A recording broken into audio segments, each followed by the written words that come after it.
Assalamualaikum warahmatullahi wabarakatuh. Perkenalkan, nama saya Ibnu Bimo Wahyu Fatullah dari program studi Pendidikan Biologi angkatan 2021 Universitas Mater Majaan Haji. Di sini saya akan menjelaskan bagaimana mensimulasikan uji Mann-Whitney, yaitu yang termasuk ke dalam statistik non-parametrik menggunakan aplikasi SPSS 23. Nah, sebelum itu saya akan memperkenalkan terlebih dahulu anggota kelompok saya. Yang pertama ada saya sendiri, yaitu Ibnu Bimawah Hifatullah. Yang kedua ada Kartini. Yang ketiga ada Rani Adelia. Nah, pada PPT ini saya akan menjelaskan sedikit tentang pengantar dari statistik dan parametrik, terus pengantar dari uji Mann-Whitney, dan juga nanti saya akan memberikan contoh soal dari pengujian menggunakan uji Mann-Whitney, dan dari contoh soal itu kita akan simulasikan dengan menggunakan SPSS 23. Nah, apa sih pengertian dari statistik non parametrik itu? Nah, statistik non parametrik ini adalah uji statistik yang digunakan jika hasil data menunjukkan hasil tidak normal, skala ukurnya atau jenis datanya itu nominal atau ordinal. Nah, jadi data yang digunakan dari jadi data yang digunakan di statistik non parametrik ini tidak harus berdistribusi normal dan tidak juga harus homogen. Nah, jika suatu hasil data tidak normal atau suatu data data itu tidak homogen, maka kita dapat menggunakan uji statistik parametrik ini. Nah, salah satu contoh dari statistik parametrik ini adalah uji Mann-Whitney yang akan kita bahas selanjutnya. Nah, apa sih sebenarnya tujuan dari uji Mann-Whitney ini? Nah, pengujian uji Mann-Whitney ini bertujuan untuk mengetahui ada tidaknya perbedaan rata-rata dua sampel yang tidak berpasangan. Untuk jumlah sampelnya sendiri itu tidak diharuskan sama. Contohnya itu di kelas A ada 20 orang, di kelas B ada 22 orang. Nah, uji Mann-Whitney ini digunakan sebagai alternatif dari uji independent sampling test. Jika data penelitian tidak berdistribusi normal dan tidak homogen. Selanjutnya kita langsung masuk ke contoh soal dari konsep dasar dari uji Mann-Whitney. Nah, seorang dosen ingin mengetahui apakah ada pengaruh dari penggunaan model pembelajaran problem-based learning terhadap hasil belajar pada mata kuliah Fisika Umum di angkatan 2021 Prodi Pendidikan Biologi Escape Umrah. Untuk keperluan ini, dosen tersebut tidak menggunakan model PBL pada kelas B dan menerapkan model PBL pada kelas A. Kemudian guru tersebut memberikan proses untuk masing-masing kelas dengan soal yang sama.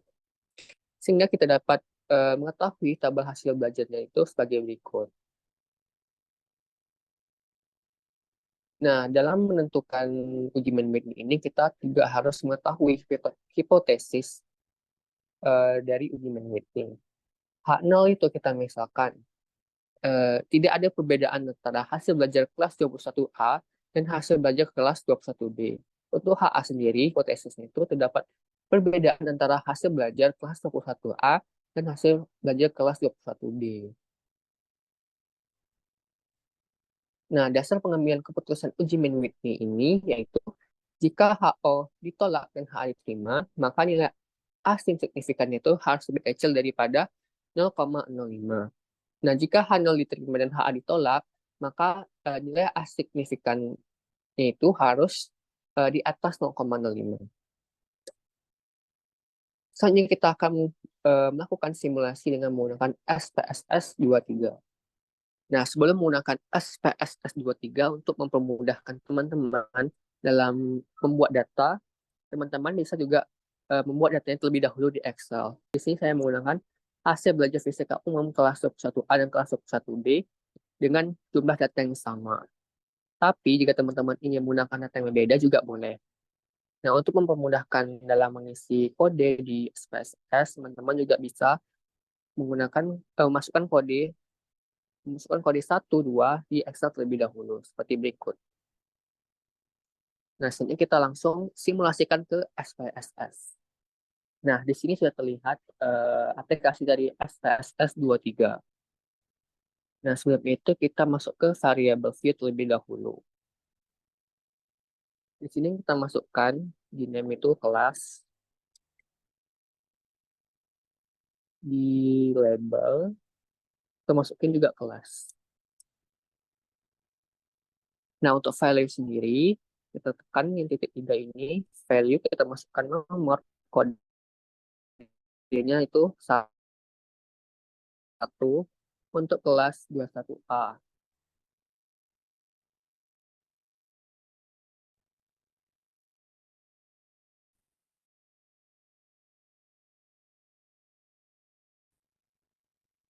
Terus kita tekan N, kelas 21B. Kita add. Oke. Nah, untuk yang keduanya, kita bikin hasil belajar. Kita kasih underscore.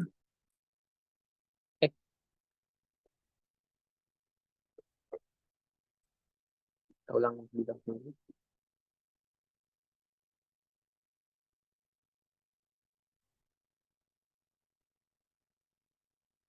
Nah, untuk labelnya juga hasil belajar.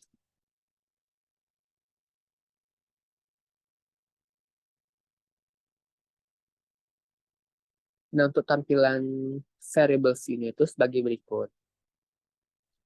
Selanjutnya kita langsung masuk ke data view. Nah, untuk data view ini kita ambil dari data yang kita bikin di Excel tadi. Nah, di sini kita langsung masukkan kode dari 21A yaitu 1. Kita copy, kita masuk ke SPSS. Ini kelas, kita copy. Nih, tunggu loading terlebih dahulu. Nah, langsung muncul 1. Soalnya kita langsung copy yang kode 21B yaitu 2. Ini 2, kita kopikan, langsung masuk ke SPSS. Lagi, sini kita paste. Oke, sudah. Selanjutnya kita langsung masukkan data hasil belajar masing-masing kelas. Untuk kode 1 tadi, kita masukkan yang hasil belajar 21A. Ini, kita copy di sini. Nah, hal ini kita masukkan lagi hasil belajar yang 21B. Di bawah 21A.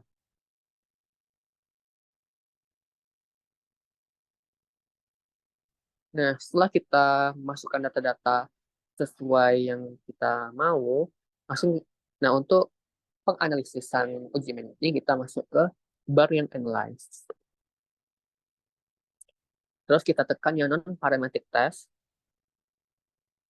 masuk ke legacy dialogs, dan kita tekan yang two independent sample. Nah, untuk hasil belajar itu kita masukkan ke test variable list. Untuk kelas sendiri kita masukkan ke grouping variable. Nah, untuk test type-nya kita nggak usah tekan yang lain-lain, karena kita mau menguji yang main with me saja.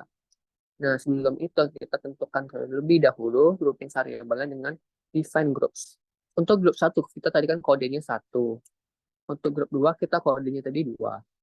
Habis itu kita tekan continue, kita tekan OK.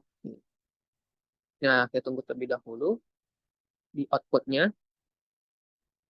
Nah, ini kita dapatkan nih teman-teman. Ranks dari main weight test-nya. Hasil belajar kelas 1A, kelas 1B itu jumlahnya 10-10, jadi totalnya 20. Untuk minusnya ini teman-teman bisa lihat min ranknya. Nah, untuk hasil itu kita lebih fokus ke bagian tes statistiknya. Dari sini kita mendapatkan A signifikannya itu 0,00.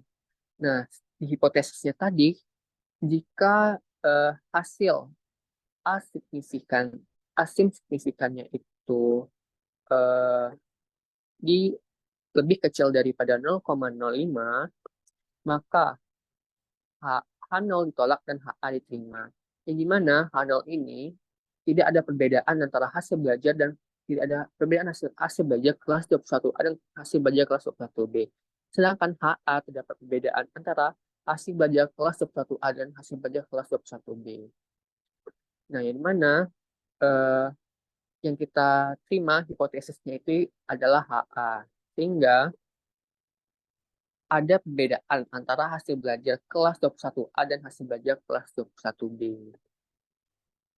Kita copy terlebih dahulu ya teman-teman, hasil output dari SPSS-nya. Nah, untuk pengkopiannya sendiri, kita tekan yang copy special, kita tekan image, kita hapus yang lainnya, kita tekan OK. Nah, baru kita paste ke PPT untuk melihat eh, hasil kita tadi. Nah,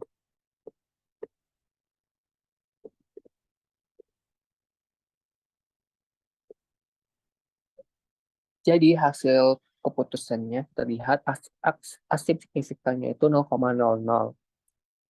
Yang dimana jika nilai signifikannya itu kecil daripada 0,5, maka H0 ditolak dan HA diterima. H0 ditolak itu tidak ada perbedaan, sedangkan HA diterima, hipotesisnya itu ada perbedaan. Maka dapat kita simpulkan terdapat perbedaan hasil belajar di antara kelas 21A dan hasil belajar di kelas 21B. Nih, asim signifikannya teman-teman. Bisa kita lihat. Nah, untuk kesimpulan sendiri itu yang tadi yaitu HA ditolak dan HA diterima.